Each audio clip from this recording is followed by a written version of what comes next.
All right, Miles asked about keeping your water from freezing in your packs or bags, etc.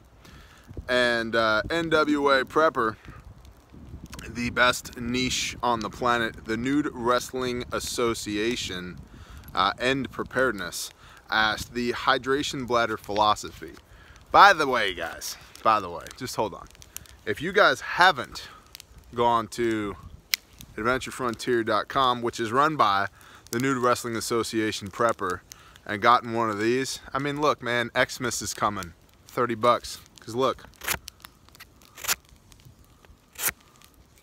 Yeah, still sharp. Gets used every day. And he's our brother. Conspire to bless. If you need something, go check him out. Adventure Frontier. Maybe a hydration bladder. So his question was hydration bladder philosophy. So let's go there first. Hydration bladder philosophy. Yes. Do I use them? Yep, all the time. They're in pretty much every system I have. All of my go-to bags have 2.5 or 3 liter bladders in them. The Coleman's are not great. The Condors are pretty good. The Camelbacks are good. And then there's several other brands. They're all gonna break on you. So understand that. It's a longevity game. They'll all hold water for a time. After that, question mark. The Camelbacks are pretty good, and you can find them at Milsurp stores with a carrier for about 20 bucks. So if you have a Milsurp store around you, military surplus, go look, because the guy Triple H Surplus over in Poto, Oklahoma has them for several for 20 bucks a piece, and some of them have never been issued. That's a really good deal. Or adventurefrontier.com and go buy you one. So good, we did enough name dropping. Do I use them? Yes, I do. All the time. I have one in my plate carrier. I have one in my other plate carrier. I have one in my chest rig. I have one in my rucksack. I have one in the Homestead Defender bag, and I have one in all of our bug out bags. So there's like at least 8 or 10 that are, you know, bladders running around here. So yes, I use them. What is my philosophy with them? I keep them full, which we'll get back to Miles's question here in a minute. I keep them full so that I have water with me. Much like Pastor Joe is an advocate of having a 2-liter bottle full of water strapped to your bug out bag, because as he says, most people are running around dehydrated, which I would agree, which by the way, time to hydrate.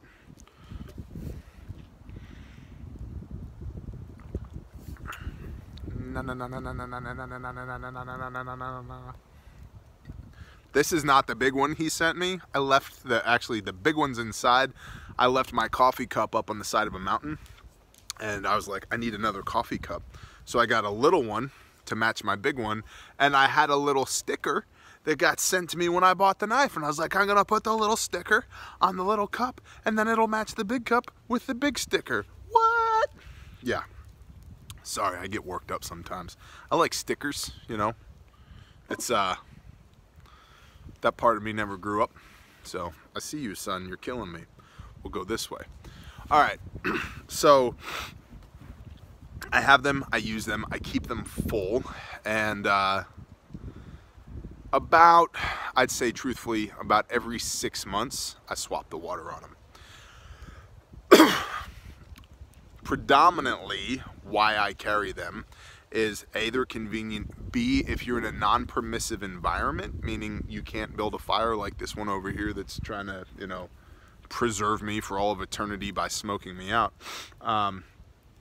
You can just dunk your bladder, throw your water tablets in there, wait 35 minutes, give it a good shake, and then go ahead and hydrate.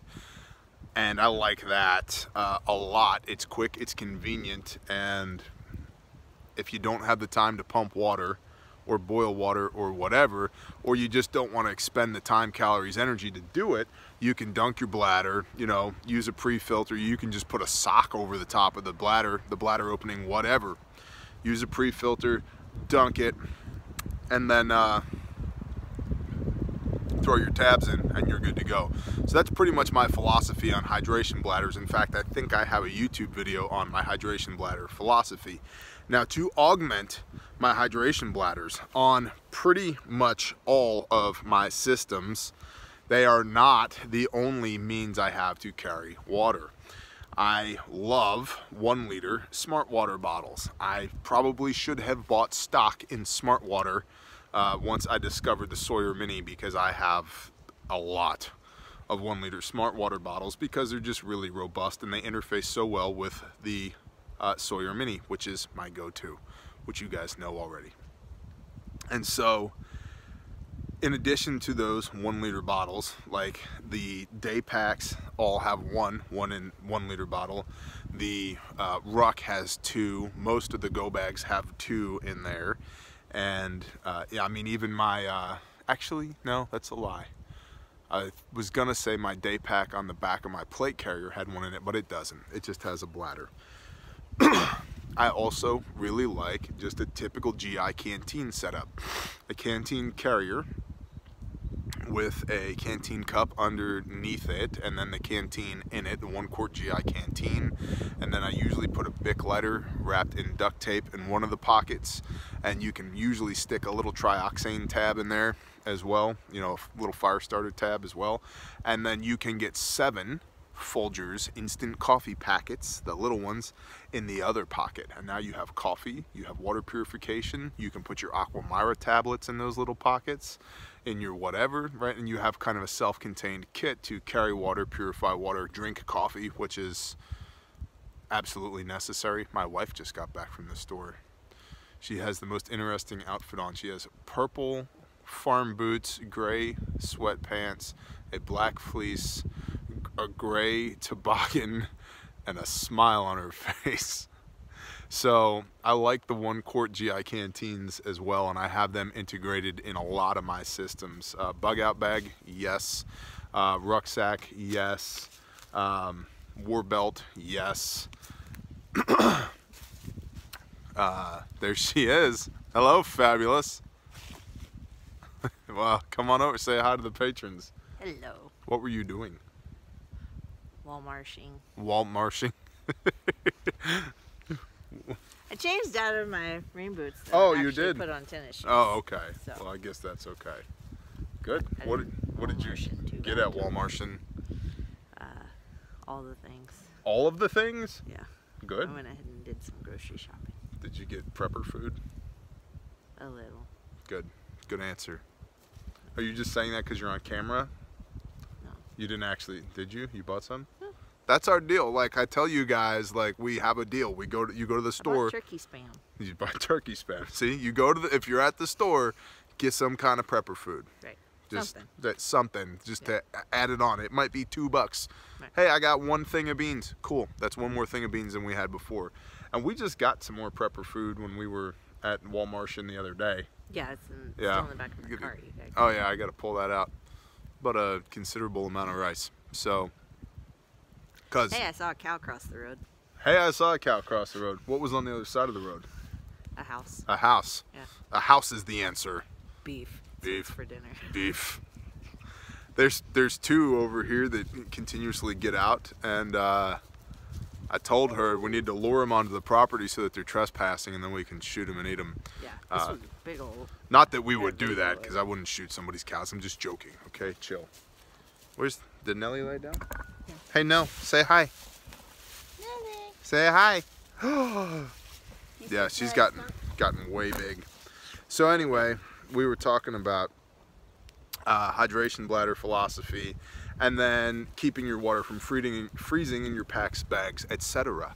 And so the way I carry water in bladders, in water bottles, in GI canteens, and then I also really like steel water bottles, like, you know, stainless steel water bottles, which you can buy those at like Goodwill or whatever other store you have by you that's like that, the thrift store or whatever, and they're usually like $1 or $2, and you can get brand new ones for $20, $30, single wall bottles.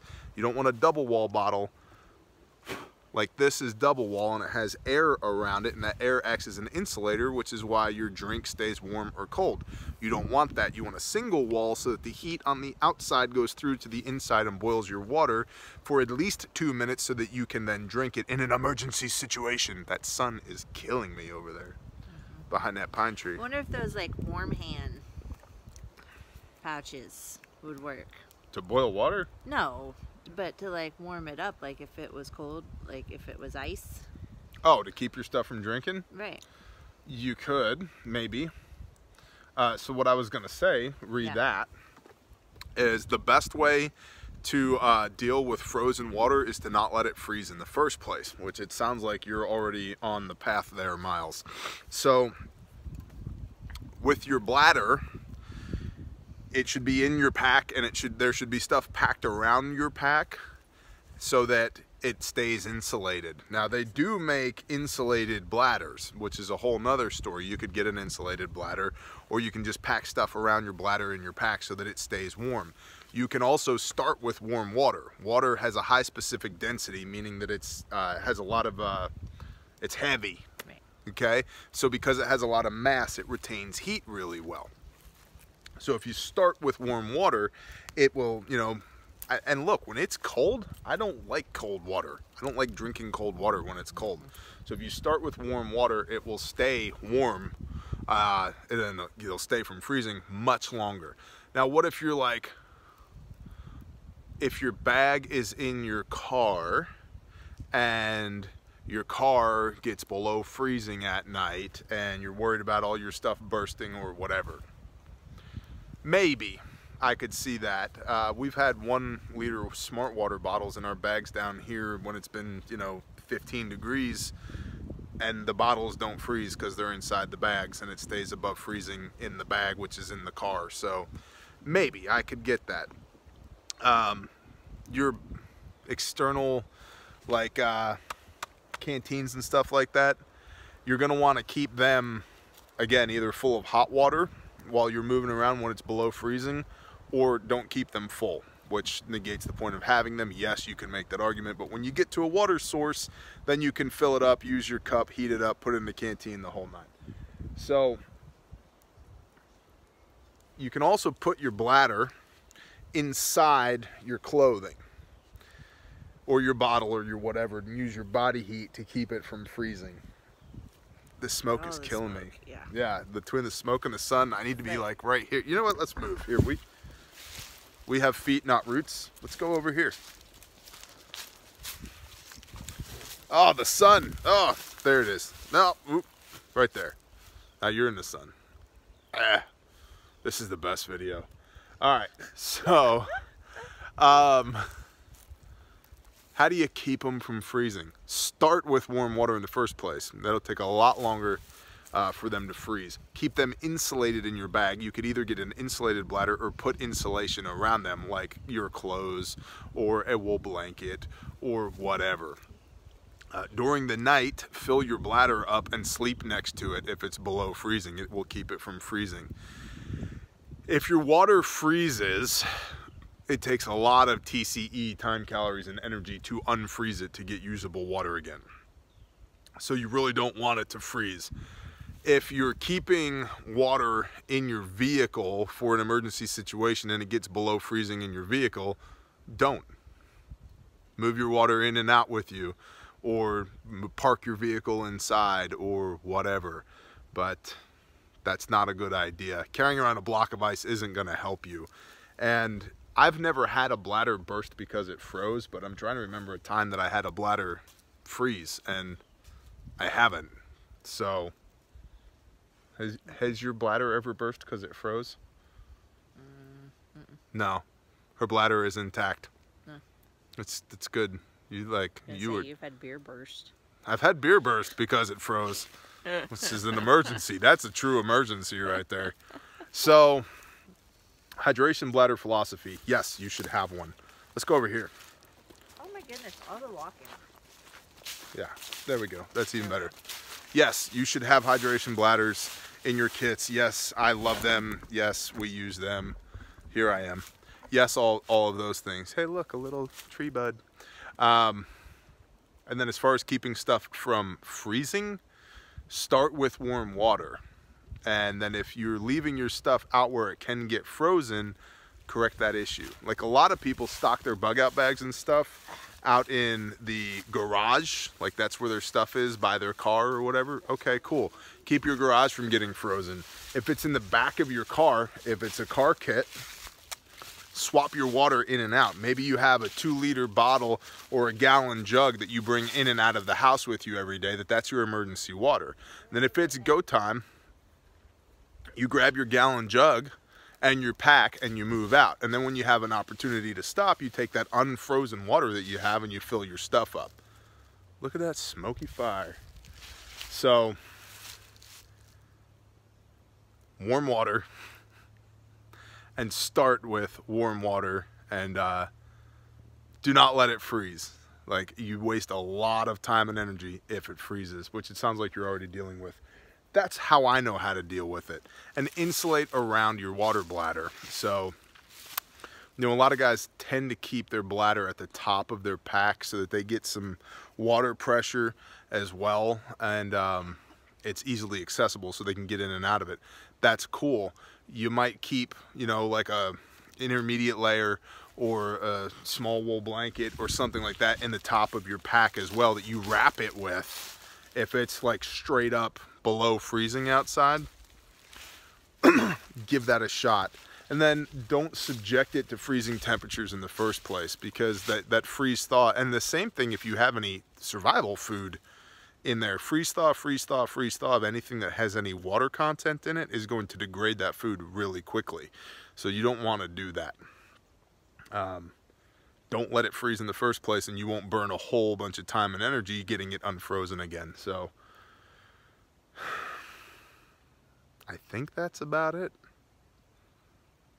With the bladders, they're great to have, but you need a fallback because they will burst on you, okay? And they make repair kits. Camelback has a pretty good repair kit, and that's great. They're gonna fail.